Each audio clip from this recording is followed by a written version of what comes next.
മാലിന്യം വിഭവമാക്കാം, ഉപയോഗിച്ചാൽ സൗന്ദര്യം പിറക്കുമെന്ന് തെളിയിച്ച വിദ്യാർത്ഥികൾ. തിരൂർ മാപ്പിള എൽ പി സ്കൂളിലെ വിദ്യാർത്ഥികളാണ് പാഴ്വസ്തുക്കളിൽ നിന്നും അലങ്കാര വസ്തുക്കൾ നിർമ്മിച്ചത്. 3ാം ക്ലാസ്സിലെ പാഠഭാഗത്തിൻ്റെ ഭാഗമായിട്ടായിരുന്നു അലങ്കാര വസ്തുക്കളുടെ നിർമ്മാണം.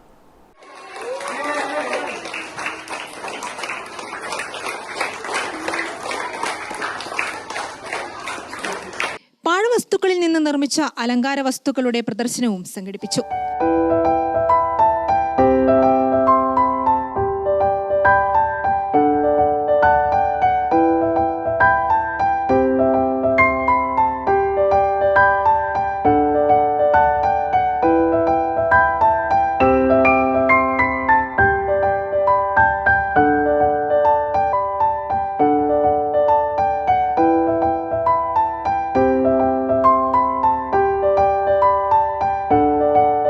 പുനരുപയോഗത്തിന്റെ പ്രാധാന്യം കുട്ടികൾക്ക് മനസ്സിലാക്കി നൽകുന്നതിനും സൃഷ്ടിപരമായ കഴിവുകൾ വളർത്തുകയുമായിരുന്നു പരിപാടിയുടെ ലക്ഷ്യം. പഴയ പാത്രങ്ങൾ, പ്ലാസ്റ്റിക് ബോട്ടിലുകൾ, ഹാർഡ് ബോർഡ്, ഐസ്ക്രീം സ്റ്റിക്കുകൾ, ചെറു കണ്ടെയ്നറുകൾ എന്നിവ ഉപയോഗിച്ച് പേന സ്റ്റാൻഡ്, പൂച്ചട്ടി, വാൾ ഹാങ്ങിങ്, അക്വേറിയം മാതൃക, പാവകൾ, വീട് തുടങ്ങിയ നിരവധി ആകർഷകമായ അലങ്കാര വസ്തുക്കൾ കുട്ടികൾ നിർമ്മിച്ചു. മട്ടന്നൂർ ഉപജില്ലാ പ്രവൃത്തി പരിചയമേളയിൽ പാഴ്വസ്തുക്കൾ കൊണ്ടുള്ള അലങ്കാര വസ്തുക്കളുടെ നിർമ്മാണത്തിൽ 1ാം സ്ഥാനം നേടിയ 2ാം തരം വിദ്യാർത്ഥി അഹമ്മദ് സാബിത്ത് പ്രദർശനം ഉദ്ഘാടനം ചെയ്തു.